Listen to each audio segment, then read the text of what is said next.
நம்ம battery bike வந்து நான் முன்னாடி எக்ஸ்பிளைன் பண்ணியிருப்பேன். ஸோ 5 வருஷத்துக்கு முன்னாடி நான் வாங்கின பேட்ரி பைக்கை உங்களுக்கு வீடியோ போட்டிருப்பேன். ஸோ இப்போ அந்த பேட்ரி பைக் எப்படி இருக்குது அப்படின்னு நான் தனியாக ஒரு வீடியோ போடுறேன்.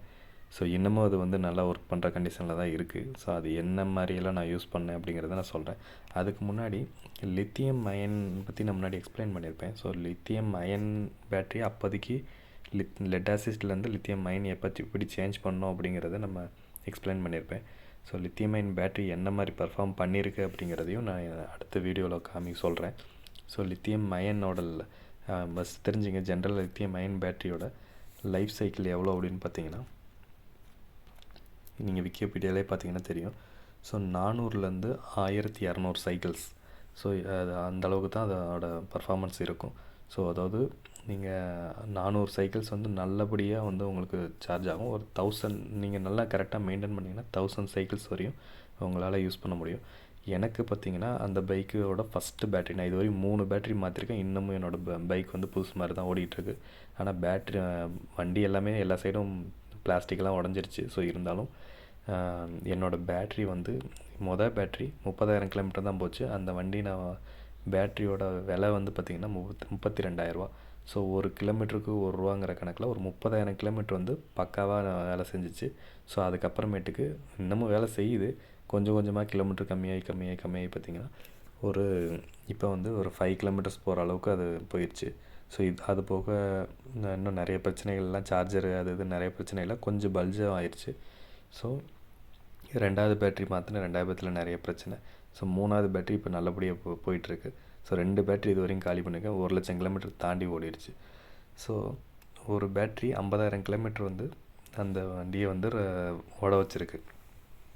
ஸோ அப்படிங்கிறப்ப ஒரு சார்ஜுக்கு 60 கிலோமீட்டர் ரன் ஆகுது அப்படின்னா, ஸோ 50,000 கிலோமீட்டர் கிட்ட 60,000 கிலோமீட்டர்னு வச்சுக்கங்களேன். ஸோ அப்போ 10,000 சார்ஜஸ் எத்தனை சார்ஜஸ் பண்ணியிருப்போம் நம்ம? 1000 சார்ஜஸ் நான் பண்ணியாச்சு சொல்லப்போனால். ஸோ நியர்பை 1000 அப்படிங்கிறப்ப ஒரு 500 வந்து எஃபெக்டிவாக இருந்துச்சு. ஸோ அதுக்கப்புறம் போக போக குறைஞ்சி இடையிலலாம் திடீர்னு நின்றோம். ஸோ எப்படி ஒரு லித்தியம் அயன் பேட்ரி ஃபெயிலியர், அதாவது நம்ம அது போயிடுச்சு அப்படின்னு எப்படி தெரிஞ்சுக்கணுன்னா, நார்மலாக இல்லாமல், அதாவது சடனாக போயிட்டுருக்கும் போது உங்களுக்கு எந்த வேரியேஷனை காட்டாது. திடீர்னு பார்த்தா சடனாக அப்படியே வந்து பவர் ஆஃப் ஆகி வண்டி அப்படியே நிற்கும். ஸோ இந்த மாதிரி ரன்னிங்கில் போயிட்டுருக்கும்போதே ஒரு மேடு ஏறும்போதாக இருக்கட்டும், லோடு ஜாஸ்தியாகும்போது டக்குன்னு ஆஃப் ஆச்சு அப்படின்னா அந்த பேட்ரி போயிடுச்சுன்னு அர்த்தம். ஸோ இதை வந்து லித்தியம் அயனை பற்றி வேறு என்ன சொல்லணும் அப்படின்னு பார்த்திங்கன்னா, இது சரி அப்படின்னா எப்படி அந்த 8 வருஷம் வாரண்டி, 5 வருஷம் வாரண்டி இப்படிலாம் கொடுக்குறாங்க அப்படின்னு நீங்கள் கேட்டால், அப்படி கொடுக்க முடியுமா அப்படின்னு கேட்டால் கண்டிப்பாக முடியும். அதுக்கு ஒரு சின்ன விஷயந்தான், வேறு ஒன்றும் இல்லை. உங்களோட பேட்ரி, அதாவது உங்களோட பேட்ரியோட ஃபுல் நீங்கள் சின்ன கெப்பாசிட்டி, அதாவது ஒரு 60 கிலோமீட்டர் போகிற கெப்பாசிட்டியில் இருக்க வண்டியில் வந்து உங்களுக்கு வந்து அந்த வாரண்டி தரமாட்டாங்க. என்ன ரீசன் அப்படின்னா, சீக்கிரம் நீங்கள் வந்து சார்ஜ் பண்ணி சைக்கிள் டைமை ரீச் பண்ணிடுவீங்க. ஸோ அப்போ இதுவே ஒரு 200 கிலோமீட்டர் போகிற மாதிரி, ஒரு 190 கிலோமீட்டர் 180 கிலோமீட்டர்னு போகிற மாதிரி உங்களோட பேட்டரியை பெருசு பண்ணிட்டாங்க அப்படின்னா நீங்கள் சீக்கிரம் உங்களால் காலி பண்ண முடியாது. ஸோ அப்போ என்ன பண்ணுவீங்க, என்ன தான் நீங்கள் வந்து 1 இயர் 2 இயர்னு முக்கி ஓட்டினாலும் ஸோ உங்களால் அவ்வளோ கிலோமீட்டர் ரீச் பண்ண முடியாது. 1000 சைக்கிளையும் உங்களால் ரீச் பண்ண முடியாது. அதனால் அந்த மாதிரி வண்டிக்கு வந்து உங்களுக்கு வந்து 5 இயர்ஸ் வாரண்டி 3 இயர்ஸ் வாரண்டின்னு கொடுப்பாங்க. ஸோ இன்னமும் அப்போவும் உங்களால் வந்து நீங்கள் இதை ரீச் பண்ணாலும் பண்ணிடுவீங்க. ஸோ அப்போ ஒன்று செக் பாயிண்ட் அடிஷ்னலாக வைப்பாங்க, இவ்வளோ கிலோமீட்டர்னு சொல்லி ஒரு செக் பாயிண்ட் வைப்பாங்க. அது பார்த்திங்கன்னா ஃபஸ்ட்டு உங்களுக்கு வெறும் 8 வருஷம் மட்டும்தான் சொல்லுவாங்க. கொஞ்ச நாள் போக அவங்க வெப்சைட்டில் இவ்வளோ கிலோமீட்டர்னு சொல்லி ஆட் பண்ணிக்குவாங்க. அப்போ என்ன பண்ணுவாங்க, திருப்பி நீங்கள் போய் கேட்டாலும் ஸோ இந்த கிலோமீட்டரு நாங்கள் ஒன்று எக்ஸ்ட்ரா சொல்லிடுவோம், அதை நீங்கள் கவனிக்கல அப்படிம்பாங்க. ஸோ அப்படியும் உங்களால் கொண்டு வர முடியும். அப்படின்னா எப்படி முடியும்னா, நீங்கள் ரெகுலராக சர்வீஸ் விடும்போது எந்த செல்லு வீக் ஆகிருக்கோ அந்த செல்லை மட்டும் ரீப்ளேஸ் பண்ணால் அதையும் உங்கள்கிட்டே காசு வாங்கிக்குவாங்க. ஸோ நீங்கள் வந்து உங்கள்கிட்ட வந்து ஒரு 10 செல் போயிருக்கு அப்படின்னா அந்த 10 செல்லை மட்டும் ரீப்ளேஸ் பண்ணால் மிச்சம் இருக்க நல்லா இருக்க செல்லோடு அது ஜாயின் பண்ணி அது கரெக்டாக போய்க்கும். ஸோ ஒவ்வொரு தடவையும் இந்த மாதிரி ஒரு 2 சர்வீஸ் கொடுக்கும்போது ஒரு 4-5 செல்லு மாற்றிக்கிட்டே இருந்தாங்க அப்படின்னா என்டையர் பேட்ரி போன மாதிரியே உங்களுக்கு தெரியாது. ஸோ ஆனால் உங்களுக்கு உள்ளே இருக்க செல்ஸ் எல்லாமே கொஞ்சம் கொஞ்சமாக புதுசாக மாறிக்கிட்டு இருக்கும். ஸோ இதோட ஆவரேஜ் பெர்ஃபார்மன்ஸ் உங்களுக்கு 1000 சைக்கிளில் வந்து தாண்டி கொண்டு போயிடும். ஸோ அதனால தான் உங்களால் 8 வருஷம் வாரண்டி ரீச் பண்ண முடியும். ஸோ இது இப்போ இருக்க மெத்தடு. ஸோ நீ அப்கமிங் அடுத்து வந்து பார்த்திங்கன்னா லித்தியம் இன்னொரு பேட்ரி இருக்குது. ஸோ லித்தியம் பாஸ்பேட் இந்த பேட்ரி வந்துச்சு.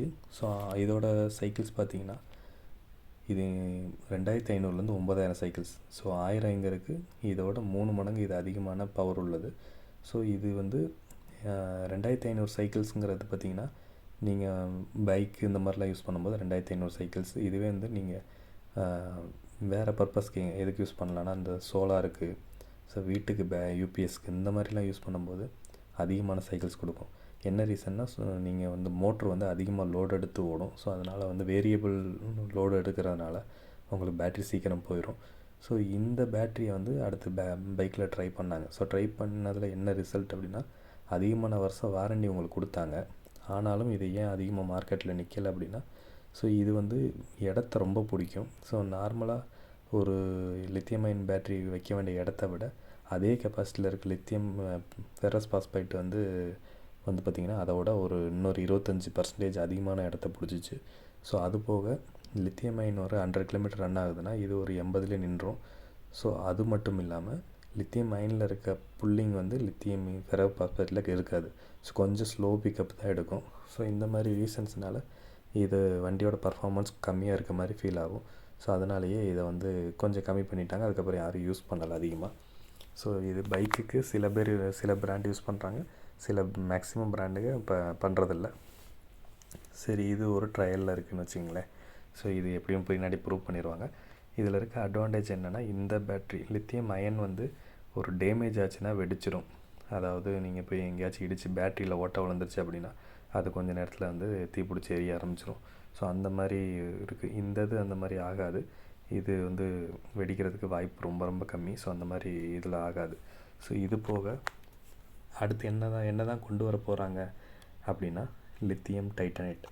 இது நான் சில இதில் சொல்லியிருப்பேன், இல்லைன்னா சொல்லாமல் இருப்பேன். இதோட சைக்கிள் டைம் பாருங்கள், அதாவது டியூரேஷன் பாருங்கள். சைக்கிள்ஸ் 6000லேருந்து 45,000 சைக்கிள்ஸ். எல்லாமே ரேட்டு அதுக்கு தகுந்த மாதிரி கூடவும் வரும். ஸோ இந்த செல்லு பார்த்திங்கன்னா ரொம்ப சிம்பிளாக இருக்கும். நீங்களே வாங்கி நட்டு போட்டு மாட்டிக்கிற மாதிரி தான் இருக்கும். இது வந்து ஃபாரினில் இருக்குது. நம்மகிட்ட இனிமேல் ஒன்று ஒன்றா கொண்டு வருவாங்க எல்லாத்தையும். இப்போ சில பேர்லாம் சொல்லியிருப்பாங்க பார்த்திங்கன்னா 25 வருஷம் வாரண்டி, 10 வருஷம் வாரண்டிலாம் நாங்கள் ஒரு இது கண்டுபிடிச்சிருக்கோம், புதுசாக நாங்கள் ஒரு பைக் கண்டுபிடிச்சிருக்கோம் நியூஸ்லலாம் பார்ப்பீங்க. அவன் கண்டெல்லாம் முடிக்கல. ஆல்ரெடி இது வந்து நான் பைக் வாங்குறப்பே நான் அதெல்லாம் படித்து பார்த்துட்டேன் என்னென்ன அடுத்து வரப்போகுதுன்னு. ஸோ 5 வருஷத்துக்கு முன்னாடி இதெல்லாம் அடுத்தடுத்து கொண்டு வர போகிறாங்கன்னு எங்களுக்கு தெரியும். நான் லித்தியம் அயன் பைக்கு வாங்குறதுக்கு முன்னாடியே லித்தியம் அயன் ஒன்று வரப்போகுது அப்படின்னு சொல்லி லெட் ஆசிட் வச்சுருக்கும் போதே எங்களுக்கு தெரியும். ஸோ நான் எப்படா லித்தியம் அயன் வரும் அப்போதைக்கு தான் வாங்கணும்னு சொல்லி வெயிட் பண்ணி வாங்கினேன். ஸோ அதே மாதிரி தான் இது வந்து லித்தியம் டைட்டனேட். இது வந்து இப்போ தான் கொண்டு வந்துட்டுருக்காங்க. ஸோ இன்னும் ட்ரையலில் தான் இருக்குதுன்னு வச்சுங்களேன். மற்றது அப்ளிகேஷனுக்கு யூஸ் பண்ணுவாங்க, பட் வெஹிக்கிள்க்குன்னு யூஸ் பண்ணும்போது ரொம்ப சேஃப்டியெல்லாம் பார்க்கணும். ஸோ இதுக்கு சொல்லப்போனால் இது மற்ற ரெண்டை விட சேஃப்டி ஜாஸ்தி தான். எல்லா டெஸ்ட்டும் பண்ணி ட்ரையல்லாம் பண்ணி பார்த்து என்ன லைஃப் டைஸ் அந்த டைம்லாம் வந்து ரீச் ஆகுது இதெல்லாம் பார்த்துட்டு தான் இது கொண்டு வருவாங்க. இது 3க்குள்ள சின்ன வித்தியாசங்கள் நான் சொல்லிட்டேன். ஸோ வேறு ஏதாவது அப்டேட் இருந்துச்சுன்னா நான் உங்களுக்கு சொல்கிறேன். என்னோடய பைக் இப்போ எப்படி இருக்குங்கிறத நான் இன்னொரு வீடியோவில் உங்களுக்கு காமிக்கிறேன்.